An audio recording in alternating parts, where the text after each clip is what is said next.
Welcome back to Power Lunch. I'm Seema Modi. For millions of Americans, the last round of stimulus checks served as a lifeline. For others, it offered a new realm of opportunity, a chance to buy stocks.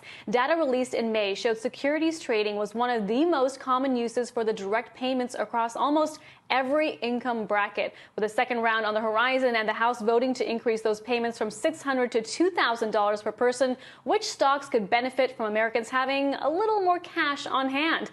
Let's discuss this topic with the Trading Nation team today. Bill Baruch of Blue Line Capital, Mark Tepper of Strategic Wealth Partners. And Mark, you hold the view that rather than investing in some of the large cap tech names that have done so well this year, you think that money will go into some of the smaller mid cap names that have a cult-like following. Can you expand on that thought for us? Yeah, without a doubt, Seema. Happy holidays. So I'm looking at, where are the Robin Hoodies going to invest their newfound wealth? Of course, they're going to buy, a tenth of a share of Tesla. Of course, they're going to buy a sliver of Bitcoin. They're not going to move the large institutional names, but they can move the small cap names. So a company that I own, which is a derivative play on Bitcoin, is Silvergate Capital, ticker SI. It's not your grandparents' bank. I mean, you can just go to their website. It looks more like a tech company than a stodgy old bank.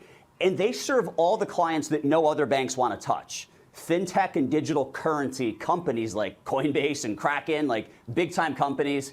And maybe in the past you've thought, well, I want to invest in crypto, but I'm worried about the lack of regulation. Well, here's your answer. You get the best of both worlds because it is a bank. So the stock's already up 300% this year. All of that happened in the fourth quarter. It did pull back 10% at one point today. You should have had me on in the morning, which looked like a pretty good buying opportunity. And with Silvergate, in my opinion, you're getting a great company here in a brand new industry with a huge first mover advantage.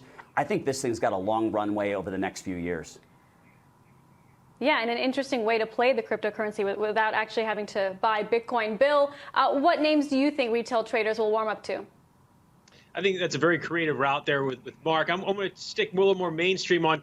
Listen, I like things that are working and going higher and making new record highs. And one of those right here is Apple. I mean, Apple has set a new record high quietly today. It led the way yesterday on the news of President Trump signing the bill. So I'm going to stick with Apple, but also look into it and the fact that you get a stock split like we've seen here earlier this year. It really leads the way to gains of 20 to 30% over the next year. And that really gets close to aligning with what my target to the upside is over a little bit of intermediate to longer term of $170 for Apple. So I'm going to stick with Apple. There's no doubt in my mind that they're going to benefit from stimulus checks. And the other one is another making record highs is Activision Blizzard. And I think that one right there, again, no doubt in my mind that you're going to see money go into those, especially in lockdowns, kids out of school. And there's a lot that they can see benefit from it. But on a technical basis, it is breaking out. And I think we could see that stock get up to $105. I think there's a really in the very next couple weeks. So I'm looking for that one to really benefit and move here in the very near term.